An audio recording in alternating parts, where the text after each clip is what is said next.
नमस्कार, हमारे खास कार्यक्रम शक्षक में आपका स्वागत है। आज हमारे साथ मौजूद है भारतीय योग एवं प्राकृतिक चिकित्सा संस्थान के डायरेक्टर मशहूर ईएनटी डॉक्टर एम.के. तनेजा, जो कि पूरे विश्व में फैली वैश्विक महामारी कोरोना वायरस जिससे हर व्यक्ति पीड़ित है, हमारा देश जूझ रहा है, जो हमारे देशवासियों को इस कोरोना महामारी से जूझने के लिए, इससे लड़ने के लिए, इम्यूनिटी बूस्ट के लिए आज ब्राह्मी प्राणायाम के बारे में विस्तार से बताएंगे। आइए देखते हैं। नमस्कार, आज हम चर्चा करेंगे ब्राह्मी प्राणायाम की कोविड-19 इन्फेक्शन के परिप्रेक्ष्य में, और इसकी चर्चा मैं आज पुनः क्यों करना चाहता हूँ। आज विश्व में नाइट्रिक ऑक्साइड गैस के द्वारा कोरोना वायरस का इन्फेक्शन कंट्रोल करा जा सकता है, ऐसा सिद्ध हो चुका है। आइए पूरी बात को विस्तार से समझते हैं। पहले समझते हैं ब्राह्मी प्राणायाम है क्या। ब्राह्मी प्राणायाम एक यौगिक श्वास की विधि है जिसमें एक विशेष प्रकार की ध्वनि का उच्चारण सांस के बाहर निकालते समय यानी कि रेचक के साथ साथ किया जाता है। इसको समझने के लिए पहले क्या करेंगे, हम सबसे पहले ये समझेंगे कि कोरोना वायरस कैसे शरीर को नुकसान पहुंचाता है। कोरोना वायरस क्या करता है, ये नाक के रास्ते, नाक के पिछले हिस्से न्यूरोफेरिक्स में जाता है, श्वास की नली में फेफड़ों को पहुंच करके उसको नुकसान पहुंचाता है, क्षति पहुंचाता है। इस क्षति में क्या होता है, हमारे फेफड़ों की जो रक्त वाहिनियां हैं, जो छोटी छोटी ब्लड कैपिलरीज हैं और ब्रोंक्यूल दोनों सिकुड़ जाते हैं, और ब्रोंक्यूल में क्या होता है, इडिमा हो जाता है, स्वेलिंग हो जाती है इन्फेक्शन की वजह से। और इस इन्फेक्शन की वजह से और कॉन्स्ट्रिक्शन ऑफ ब्लड कैपिलरीज की वजह से क्या क्या होता है, जब आपकी सांस की नली सिकुड़ जाएगी तो आपका रेस्पिरेशन कमजोर हो जाएगा, आपकी सांस लेना मुश्किल हो जाएगा और ऑक्सीजन का एक्सचेंज कम हो जाएगा। और जब फेफड़ों की ब्लड कैपिलरीज उससे अफेक्टेड हो जाएगी, उनका कॉन्स्ट्रिक्शन हो जाएगा, तो ब्लड का फ्लो कम हो जाएगा, यानी कि जो लंग के अंदर ऑक्सीजन और कार्बन डाइऑक्साइड का एक्सचेंज होता है वो कमजोर हो जाएगा। लिहाजा क्या होगा, आपके शरीर में ऑक्सीजन की मात्रा कम होने लगेगी, और इसी ऑक्सीजन की मात्रा को आज हम पल्स ऑक्सीमीटर द्वारा हम चेक करते हैं और हम अपना रिस्क इंडेक्स निकालते हैं। एक प्लेटलेट का एक और महत्वपूर्ण कार्य है, जो ब्लड में प्लेटलेट होती है ना, ये प्लेटलेट क्या करती हैं, आपके खून में सक्रिय होकर के आपके खून के जमने की ताकत को बढ़ाती है, और यही एक सबसे महत्वपूर्ण फैक्टर है, यानी कि वायरस के द्वारा प्लेटलेट सक्रिय हो जाती है, उनका उत्पीड़क के द्वारा जो लंग की यूनिट है एल्वेओलाई, उनमें खून जमा होना शुरू हो जाता है, जिसको हम अंग्रेजी में कोगुलोपैथी भी कहते हैं।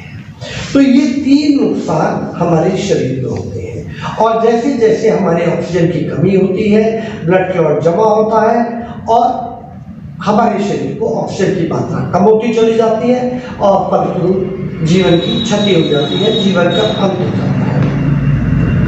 अब हम समझते हैं नाइट्रिक ऑक्साइड के बारे में। नाइट्रिक ऑक्साइड क्या करती है, ये जीवन रक्षक होता है, शरीर के अंदर इसका स्राव होता है, और ये हमारे शरीर में पूरे शरीर में संचालित होती है, प्रत्येक कोशिका में, प्रत्येक अवयव में ये काम करती है। इसका सर्वाधिक उत्पादन नाक के साइनस में होता है, और ये यहाँ से श्वास की नली और फेफड़ों में पहुंचती है, और जो कोरोना वायरस करता है ना, उसके विपरीत ये कार्य करती है, और ये डिफेंस की तरह काम करती है। ये क्या करती है, जो ब्रोंक्यूल्स है ना, सांस की नली की जो अंतिम किनारे हैं उनको डायलेट करती है, जो कोरोना वायरस ने कॉन्स्ट्रिक्ट करे थे उनको डायलेट कर देती है, और जो रक्त की वाहिनियां सिकुड़ गई थी ना, उनको फैला देती है। तो क्या होता है, शरीर में ऑक्सीजन की मात्रा बढ़ जाती है।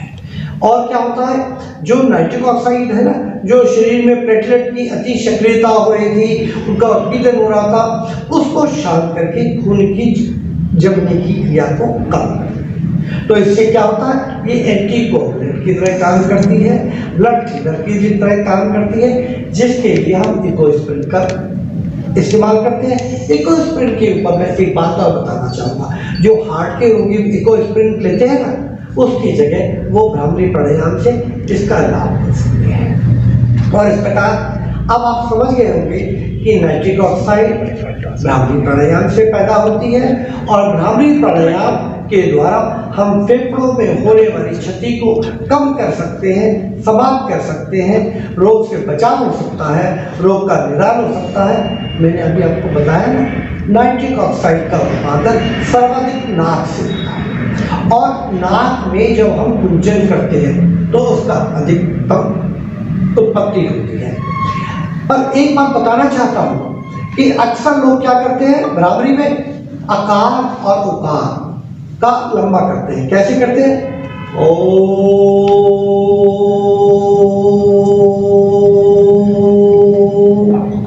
जबकि हमें भ्रामरी में नाइट्रिक ऑक्साइड को पैदा करने के लिए मकार का उत्पादन बड़ा करना पड़ेगा, मकार को लंबे समय तक करना पड़ेगा। किस प्रकार करना पड़ेगा,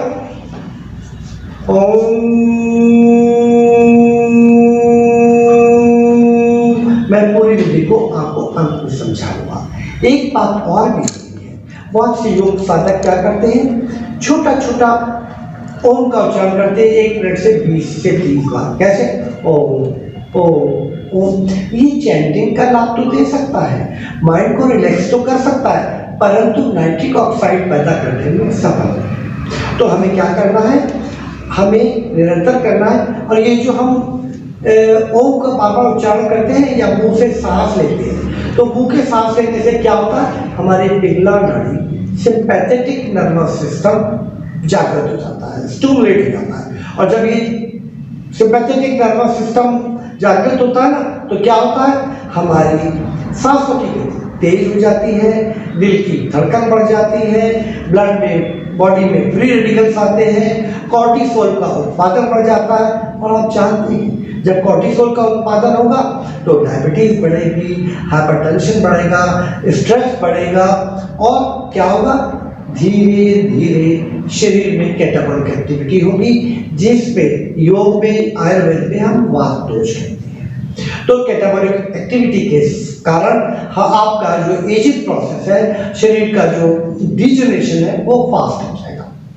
वही अगर हम नाक के द्वारा गहरी लंबी सांस भरेंगे, जिसको हम एब्डोमिनल ब्रीदिंग, डायफ्रैग्मेटिक ब्रीदिंग भी करते हैं, और नाक से गुंजन करेंगे, तो क्या होगा, फेफड़ों की एक तो कार्य क्षमता बढ़ जाएगी, बेस ऑफ लंग हमारे ज़्यादा अच्छा काम कर पाएंगे। दूसरा, हमारी इड़ा नाड़ी जागृत होगी। इड़ा नाड़ी को हम मेडिकल लैंग्वेज में क्या कहते हैं, पैरासिम्पैथेटिक नर्वस सिस्टम या वेगल टोन। जब भी हमारी वेगल टोन बढ़ जाएगी तो हमारी हृदय की कार्य क्षमता बढ़ जाएगी, और इस वक्त क्या होता है, हम मस्तिष्क के अल्फा ब्रेनवेव स्टेट में आ जाते हैं। और इसमें क्या होगा, जब हम डीप एब्डोमिनल ब्रीदिंग करेंगे, नाक से हमिंग करेंगे, तो हमारी लंबी गहरी सांस के साथ, तो हमारी क्या होगा, हृदय की गति की धड़कन कम हो जाएगी, सांसों की गति कम हो जाएगी, और इससे हमारी रोग प्रतिरोधक क्षमता अपने आप बढ़ जाएगी। आज रिसर्च के द्वारा ये सिद्ध हो चुका है कि नाइट्रिक ऑक्साइड कोरोना की कारगर दवा है, और इसके छोटे छोटे स्प्रे पंप आ गए जो बहुत ही शीघ्र ही पूरे विश्व में आ जाएंगे। इसका पेटेंट हो गया है, और इसके द्वारा 24 घंटे में 95% और 72 घंटे में 99% कोरोना वायरस मर जाता है। और जब हम शरीर में भ्रामरी प्राणायाम से कोरोना वायरस को मार सकते हैं, हम बॉडी में नाइट्रिक ऑक्साइड पैदा कर सकते हैं, निरोग रह सकते हैं, तो हम क्यों ना भ्रामरी प्राणायाम को करें। आइए मैं अपनी रूपांतरित भ्रामरी प्राणायाम, जो एक सर्वश्रेष्ठ क्रिया है, उसके बारे में बताता हूँ। क्या करना है, योग साधक को किसी भी आसान आसन में, सुखासन में, पद्मासन में, कुर्सी पर या ऐसे ही बेंच पर बैठ जाए, पीठ गर्दन सीधी रहेगी, शांत रहना, मुस्कुराना योग में सबसे आवश्यक है। मैं रिपीट कर रहा हूं, आपका मुस्कुराना, शांत रहना और शिथिल सीधा बैठना आवश्यक है। तो क्या करना है, गहरी लंबी सांस को पेट में भरना है, जीभ को तालू से लगाना है और उसके बाद श्वास को अंदर रोक करके गालों को खुलाना है। क्यों करना है, जब लंबी सांस पेट में भरेंगी तो एब्डोमिनल ब्रीथिंग होगी, आपका पैरासिम्पैथेटिक नर्वस सिस्टम स्टिमुलेट होगा। जीभ को तालू पे लगाएंगे तो खेचरी मुद्रा, और जब आप भ्रामरी साथ साथ करते हैं तो ये अंदोनी मुद्रा हो जाती है। खेचरी मुद्रा के बारे में कहा जाता है कि ये पैलेटल प्लेक्सस या ब्रह्म चक्र को जागृत करती है और 207 बीमारियों को, और हदीस में जो लिखा हुआ है उसके हिसाब से 107 बीमारियां ठीक होती हैं। मैं ये भी बताऊंगा कि हदीस के हिसाब से आपको भ्रामरी कैसे करनी है। तो आपको क्या करना है, लंबी गहरी सांस भरनी है, चेहरे को ढीला छोड़ना है, जबड़ा ढीला रहेगा, मुस्कुराते हुए गालों को फुलाना है। अब क्या करना है, दोनों आंखों को हल्के से आप बंद करेंगे, इस प्रकार बंद करेंगे कि मैं इसके लिए एक सेंटेंस इस्तेमाल करता हूं, पलकें बंद रहेंगी, आंखें खुली रहेंगी। आप कहेंगे क्या, मैं कहता हूं पलकें बंद रहेंगी, आंखें खुली रहेंगी। आप देखेंगे तो आपको हल्की सी रोशनी दिखाई देगी, या हाथ चलाते हुए देखेंगे तो आपको हाथ चलता हुआ दिखाई देगा। अब आपको संभावित दृष्टि में दोनों भवों के मध्य में अग्नि चक्र पर ध्यान केंद्रित करना है, और इस वक्त आप निरंतर मुस्कुराते हुए अनइंटरप्टेड एक ही तरह में बगैर आवाज को तोड़े हुए लंबी समय तक ध्वनि करेंगे। और क्या करना है, इस समय अपने इष्ट देव का ध्यान करना। जब आप भ्रामरी कर रहे हैं ना, अपने इष्ट देव का ध्यान करेंगे और भ्रामरी करते वक्त आप कमांड देंगे। योग में कमांड देना, निर्देश देना, उसको विजुलाइज करना, साकार होते देखना सबसे महत्वपूर्ण है। जब आप भ्रामरी करेंगे, अल्फा ब्रेन स्टेट में जाएंगे, उस वक्त जो भी आप कमांड देंगे वो सिद्ध होगी। तो यानी कि जब आप भ्रामरी कर रहे हैं, आप कमांड देंगे, मेरा पूरा शरीर ऊर्जावान होता जा रहा है। अपने चारों तरफ आभा मंडल महसूस करें, अपने चारों तरफ आभा मंडल महसूस करें और कमांड दें, मेरा पूरा शरीर ऊर्जावान होता जा रहा है। और श्वास के और गुंजन के समाप्त होने के बाद श्वास को बाहर ही रोक कर रखेंगे, और जब आप श्वास को बाहर रोक कर रखेंगे ना, तो मुस्कुराते हुए सकारात्मक भाव से वायु में उन्हें मन, मस्तिष्क और शरीर को कमांड देंगे, निर्देशित करेंगे, मैं स्वस्थ हूँ, मैं प्रसन्न हूँ, मैं स्वस्थ हूँ, मैं प्रसन्न हूँ। और ध्यान दें, आप इस समय अल्फा ब्रेन वेव स्टेट में हैं, और जब आप अल्फा ब्रेन वेव स्टेट में हैं, जो भी सकारात्मक निर्देश देंगे, जो भी कमांड देंगे वो सिद्ध होगा। और योगी इस वक्त क्या कहते हैं, मैं शांत हूँ, मैं ईश्वर के सानिध्य में हूँ, I am the best, I am the best, I am the best. तो अब आप क्या करेंगे, 2 बार हम भ्रामरी प्राणायाम करेंगे। इससे पहले मैं एक बात बता दूं, भ्रामरी में अगर आप लो फ्रिक्वेंसी करेंगे, आकार करेंगे तो मूलाधार चक्र जागृत होगा, उकार करेंगे तो अनाहत चक्र जागृत होगा, मकार करेंगे तो विशुद्धि चक्र और अजनन चक्र जागृत होगा। आइए मैं आपका भ्रामरी प्राणायाम का डेमोन्स्ट्रेशन करने से पहले एक बहुत महत्वपूर्ण बात बताना चाहता हूँ कि कम से कम 11 बार भ्रामरी करें। मैं कोरोना पीरियड में 20 मिनट दिन में 3 बार करता हूँ। तो आपको 11 बार भ्रामरी करने के बाद, जैसे बता रहा हूँ, उसके उपरांत शांत भाव से मुस्कुराते हुए, आनंदित होते हुए, मस्तिष्क को दिए हुए निर्देशों को साकार होते हुए देखना है। आपको देखना है कि आप स्वस्थ हैं, आप प्रसन्न हैं, और जो भी आपने निर्देश दिया है वो साकार हो गया है। भ्रामरी प्राणायाम को आप शर्मुखी मुद्रा में, योनि मुद्रा में शून्य मुद्रा में, प्राण मुद्रा में, जो भी आपकी आवश्यकता है उसके अनुसार किया जा सकता है।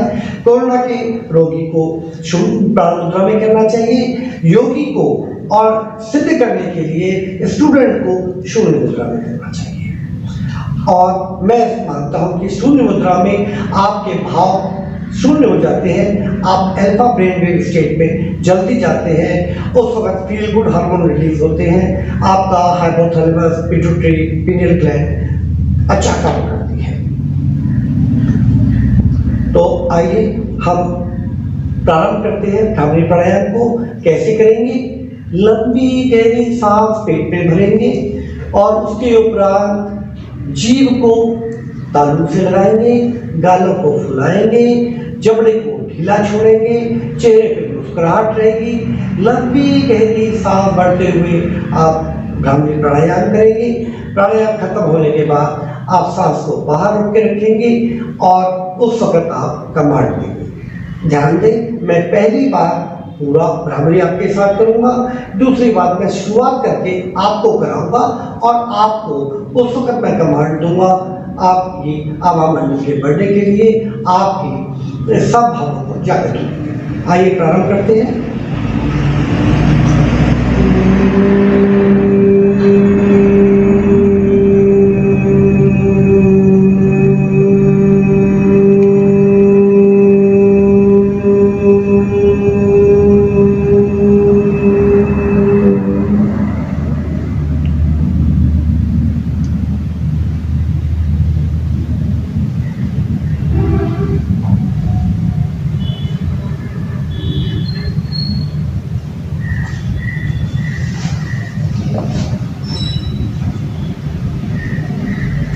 इस बार मैं भ्रामरी प्रारंभ कराऊंगा, परंतु मैं इस बार आप लोगों को कमांड दूंगा और जैसा मैंने बताया ना, शून्य मुद्रा में करने से अधिक लाभ होता है।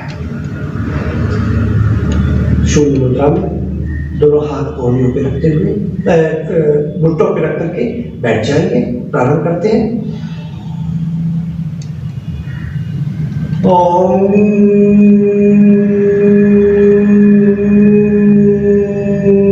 भ्रामरी करते रहें, अपने चारों तरफ आभा मंडल महसूस करें, ब्रेन को, शरीर को, मन को कमांड दें। पूरा शरीर जागृत हो गया है, पूरा शरीर ऊर्जपूर्ण हो गया है, नई शक्ति का संचार हो रहा है, पूरा शरीर ऊर्जवान हो गया है। अपने चारों तरफ आभा मंडल महसूस करें। सांस को खत्म हो जाने के बाद, भ्रामरी के समाप्त होने के बाद सांस को बाहर ही रोक दें। निर्विकार भाव से, कहीं कोई भाव नहीं, कहीं कोई विचार नहीं, सब कुछ शून्य है, सब कुछ शून्य है। असीमित आनंद, असीमित शांति। ब्रेन को, शरीर को, मन को कमांड दें। मैं स्वस्थ हूँ, मैं स्वस्थ हूँ, मैं प्रसन्न हूँ, मैं प्रसन्न हूँ। I am the best, I am the best, I am the best। नमस्कार। राइडिंग रहने देना, फिर राइडिंग करना।